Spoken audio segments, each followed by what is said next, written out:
Kur kishim ca leksione në universitet me profesorin e psikologjisë, sepse bëjmë dhe psikologji,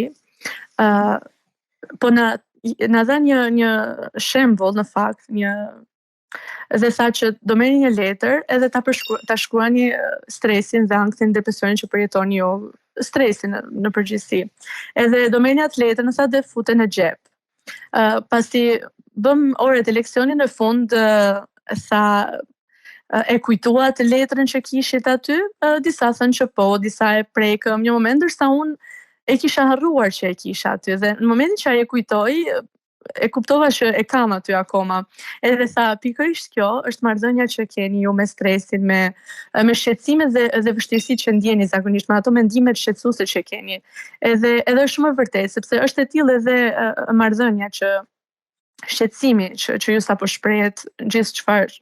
analizuat, që unë vërtet e jetoj përditshmërinë, por është si puna se letrës që thash, edhe kjo pjesa stresuese, malli për familjen, shqetësimi, frika për ta, është aty brenda, dhe në momentin që ngacmohet pak nga mendimi, ajo del aty në pah edhe shfaqet e gjitha.